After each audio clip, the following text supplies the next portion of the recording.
আসসালামু আলাইকুম, চ্যানেলে সবাইকে স্বাগতম। আজকের যে ভিডিওটা নিয়েছি বা তাবিজটা নিয়েছি সেটা হচ্ছে স্বামী স্ত্রীর মধ্যে গভীর ভালোবাসা তদ্বির। তো অনেক আছে স্বামী স্ত্রীর ঝগড়াঝাটি হয় বা ভালোবাসা তেমন হয় না, মানে সংসারেও শান্তি থাকে। তো সেটা কীভাবে নিমিশেই শেষ করে দেবেন একটা তাবিজের সাহায্যে, কীভাবে আপনাদের ভিতরে গভীর ভালোবাসা তৈরি হবে বা শ্রদ্ধা তৈরি হইব, সেই বিষয়ে আমি আজকে আলোচনা করব।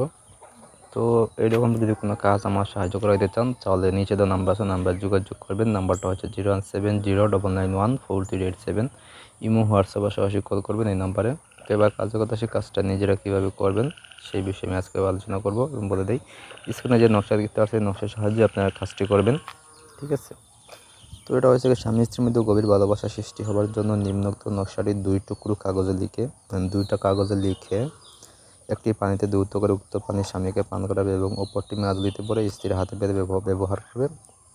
তো 2টা তাবিজ লিখবেন সাদা কাগজে, কালি ব্যবহার করবেন জাফরান, মেশক, সিঁদুর, দুধের গাছের রস একসাথে মিশিয়ে কালি তৈরি করে ওই কালি দিয়ে লিখবেন। লিখে তাবিজের ঠিক নিচে হচ্ছে দিবেন প্রথমে আপনার নাম, আপনার বাবার নাম, তারপর দিবেন স্বামীর নাম, স্বামীর মায়ের নাম দিবেন।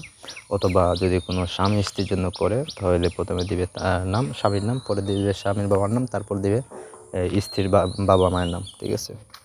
তো এইভাবে তাবিজ 2টা তৈরি করবেন। 2টা তৈরি করে একটা হচ্ছে গিয়ে যে ব্যক্তিকে আপনি চান যে সে আপনাকে ভালোবাসুক বা তার প্রতি একটু রেসপেক্ট হোক, তারে আপনি একটা তাবিজ পানিতে ভিজিয়ে ওই পানিটা পান করাইবেন। তারপর তাবিজটা আপনি নদীতে বা পুকুরে ফেলে দিবেন। একটা তাবিজ থেকে যে তাবিজটা সে যে করবে তার শরীরের বাম হাতে আপনি তাবিজটা বেঁধে রাখবেন।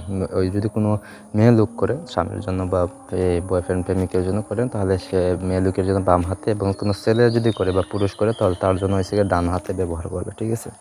মাদুলিতে পরে এটা ব্যবহার করবেন, তাহলে দেখবেন যে আপনাদের মাঝে সেই গভীর ভালোবাসা তৈরি এবং এই পয়দা হবে, ঠিক আছে? তো এর থেকে আজকের তাবিজ। ধন্যবাদ সবাইকে, সুস্থ থাকুন। গান যদি কোনো কিছু বুঝতে অসুবিধা হবে সে আমার জানাইবেন। আর যদি আমি যেভাবে বলছি সেভাবে কাজ করতে বসে কাজে ফলাফল পাইবেন।